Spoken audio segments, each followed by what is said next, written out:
Good morning, everybody. Orange J here with another War of the Visions video, and today we're going to be previewing the new Astrius unit coming out in global January 2nd. Normally that would be a January 1st drop, but everybody in Japan, I'm sure, getting New Year's Day off, and if they did the patch on January the 1st, well, Intern-kun would be doing the patch by himself, and we've seen those patches before. We have seen those patches before, and they have been, well, great for we're sorry Vizior, but bad for you want to play War of the Visions on that day. Once again, if there's any interruptions, Baby J special guest starring in this video, but currently pacified by YouTube on the couch. So hey, all right, now let's do this thing. So I'm gonna go ahead and give a report card for these unit previews, kind of show you what I look at in a little bit more detail when I see if a unit's going to be viable or not. Here's Astrius's report card, then I'll go into detail as I review it. So I'm looking for unit resist, AoE resist, defense or spirit pin on a unit, and then their attack type penetration. These are the four main stats that I look for on a modern damage dealing unit, and you can see that he checks only 2 out of the 4 boxes. He has a lot of unit resist, no AoE resist in his kit. He does have a lot of defense penetration, but no slash attack penetration, which will hold him back. But I give him 2 check marks in the mechanics area. That really helps overcome some of his other shortcomings, and we'll get there. That's where we'll dive into the detail in the report. Overall, if you just want the TLDR, I'm giving this dude like a B+. If you're excited for him, I think he's going to be just fine. But let's talk about why I think he's going to be just fine in the unit preview. So here he is, Astrius, or Korai no Austria, according to the JP translation. Yeah, on Motive Calc. 100 cost lightning unit, his own new main job, martialist soldier sub jobs. His Trust Master is good. It's really good for a specific reason too. It has agility, defense, spirit, attack, and HP. The stat line on it is fine. I do like that it has agility, but this is the skill on this is going to be the thing that attracts a lot of people. It is a bravery raising TMR. With these, if you want to auto raise the bravery on your units to 97 real quick without shoving them in the barracks for a few days, you can have a Trust Master like this. Put it on a unit, turn every other move on that unit off, and then they'll go into battles and just start casting this Trust Master. You keep half of the bravery up that you receive from a buff at the end of a fight permanently, so it doesn't take too many rounds of fighting to actually get that thing to max bravery on a unit. My chair is being circled. I'm being attacked. He's hiding behind my chair, but you can see it's spinning of its own accord, which is an interesting chair mechanic. Come say hi to the people. There he is. Hey, Baby Jake, you say hello. Well, why don't you give the people some words of wisdom? Who's the best hunter? Gallimimus. Gallimimus? Wow, new dinosaur words. Great one. Okay, so why don't you hang out with me while we keep filming this video? All right. Okay, anyway, the TMR also restores AP 10 for allies, which is okay. It nullifies Immobilize and Berserk, which has, situational uses. And then it increases slash attack 15. So in and of itself, the buff isn't terrible, but I think most people will like this for the bravery up. It's a little bit gimmicky, sure, but if you don't already have access to that through like Cecil's TMR, it is useful if you really quickly want to boost the bravery on a unit.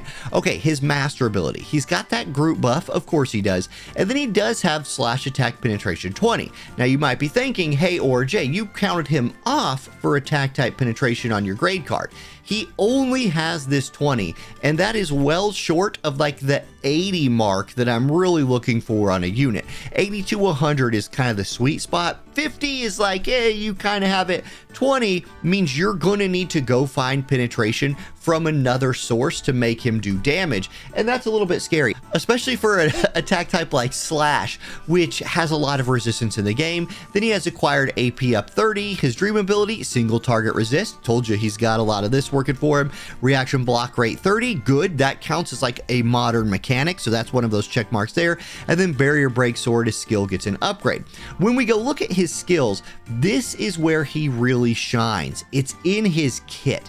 So let's take take it first one, Memories That Come Back to Life. This is an upgraded support ability, reduces physical damage taken 50% 3 times per self. So he just walks into fight with a 3 times 50% physical damage reduction barrier, instantly making him good against physical teams. That comes with 24% attack and 40 defense pin. So let's check that defense penetration box right now, or let's begin checking that defense penetration box, because here's 40, and then if you just want 40 more from a support ability, you can get that right here with more attack. So you can see, boom, defense penetration, he's got that box checked with a bunch of other goodies just from his support tree. If you want to upgrade 2 skills, you can, and it might be worth doing. We'll look at that here in a minute. If you need more agility and move, you have access to that. And then self-sacrifice, a 60% stack steroid for just a 3% hit in all of your resist. Super worth it. So lots of good options in the support category here. You can mix and match any of these. Any of them are good, so I like that a lot.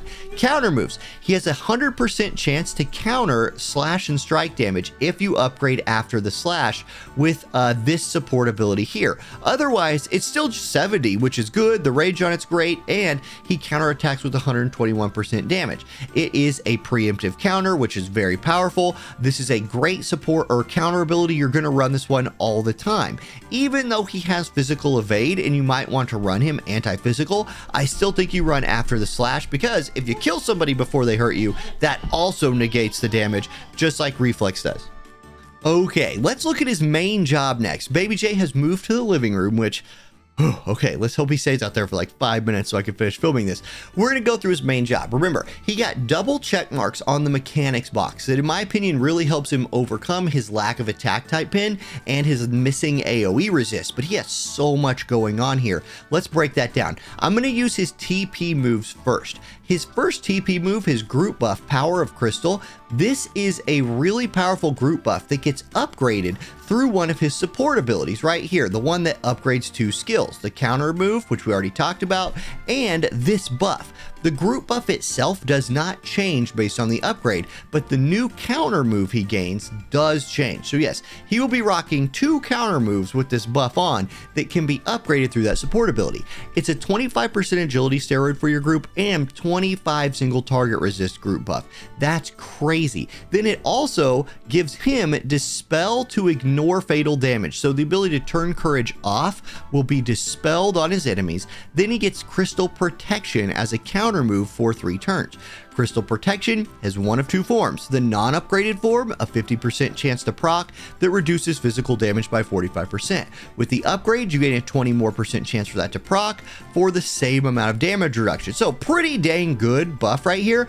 I don't think the upgrade itself is worth running that second support ability for. I will probably be running one of the other support abilities, but you must get this buff cast. That single target resist, that agility, and the Dispel Courage removal is huge. Then you follow that up with his single self buff, which gives him, guess what? Courage, Regenerate, decrease AP consumption 33, and a magic damage shield to go with his physical damage shield. So just in those 2 buffs, you see all of the mechanics are working in there. And even though he's missing AoE resist, he's got shields, layered on single target resist, layered on reaction abilities. So especially against physical damage dealers, he's not going to necessarily miss the AoE resist. Still picks him up from your vision cards if you can.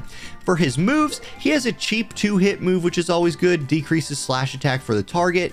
Revenge Blade, which gets upgraded with an EX upgrade, is a 2-target, so a single target, 2 select move, 2-hitter, 165% modifier that will increase as his HP decreases. So HP goes down, damage on this goes up. He then has Barrier Break Sword, which breaks general barriers on target in an X shape, which is very Astrius-y, and decreases healing power with a 200% mod. This is going to be a move you see used a lot. Power of the Crystal we already went over, and his job level 25 move is another mechanic that I'm giving him a check mark for there. Decrease AoE resist 60 on the targets for 3 turns, increases his defense pin by 30, more on that in a minute, with 165% damage modifier. He has defense penetration worked into his moves so that if you don't want to run both support abilities to give defense pin, you can find it in his kit. Breaking down the move right here is an example of that. If you want to run his new sub job, you get a water resist shell buff, which is interesting, and a unit based, like on himself based, cross attack 165 modifier with an attack and agility debuff on it. You can run Martialist for striking damage if you want that. That also comes with another defense penetration steroid if you're going for that, or you can run Soldier if you need 100% hit chance at a paralyze. You want me to shut the door? Okay, I'll shut the door. Oh, don't shut the door. Oh, okay, you want to sit in my lap?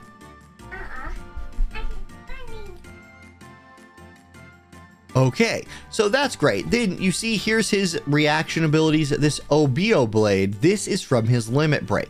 So his Limit Break is powerful. Break physical barriers for target, good. Then it gives him this move right here, Oibo Blade, for 3 turns as a follow-up attack. It's 200% modifier, and it will inflict poison at a very high rate, at that like limit bursty rate. So that's his kit. Now, let's see what was missing from his kit. I think it's really solid, but the thing that was missing was AoE resist, which you're going to just have to go find other places, and attack type penetration.